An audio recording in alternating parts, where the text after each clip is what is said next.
উদ্দিন আল আমিন, নারায়ণগঞ্জ 4। বিসমিল্লাহির রহমানির রহিম। মাননীয় স্পিকার, আপনাকে ধন্যবাদ। সেই সাথে ধন্যবাদ জানাতে চাই নারায়ণগঞ্জ 4বাসী, যারা বিপুল ভোটে আমাকে বিজয়ী করে একটা পরিবর্তনের লক্ষ্যে যাত্রা শুরু করেছে।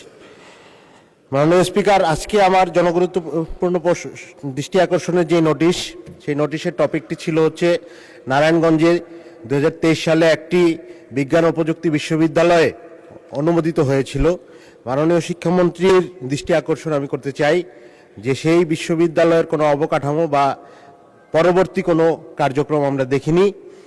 অতি দ্রুত বা শীঘ্রই সেই বিশ্ববিদ্যালয়টি অবকাঠামো তৈরি এবং বিশ্ববিদ্যালয়টি কার্যক্রম শুরু করার জন্য কোনো ধরনের কোনো পরিকল্পনা আছে কিনা সেটা আমি জানতে চাই মাননীয় স্পিকার, শিক্ষামন্ত্রী মহোদয়ের কাছে।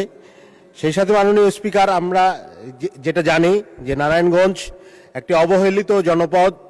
অবহেলিত এই অর্থে যে বিভিন্ন সময় নারায়ণগঞ্জে বাংলাদেশের সর্বোচ্চ ট্যাক্স পেইং জেলা হলেও আমরা দেখেছি গডফাদার সন্ত্রাসীদের কারণে নারায়ণগঞ্জের অনেক পজিটিভ জিনিস নেগেটিভ ব্র্যান্ডিংয়ে পরিণত হয়েছে।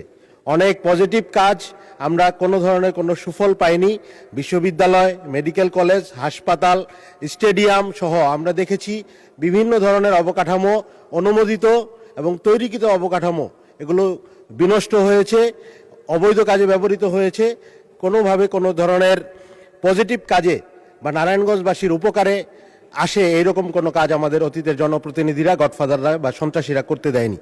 তো এই ক্ষেত্রে মাননীয় শিক্ষামন্ত্রীর কাছে আমার স্পেসিফিক আজকের টপিকের কোশ্চেন যে 23 সালের যেই বিশ্ববিদ্যালয়টি অনুমোদিত হয়েছিল সেটা বাস্তবায়নের কোনো পদক্ষেপ তারা নেবেন কিনা। ধন্যবাদ।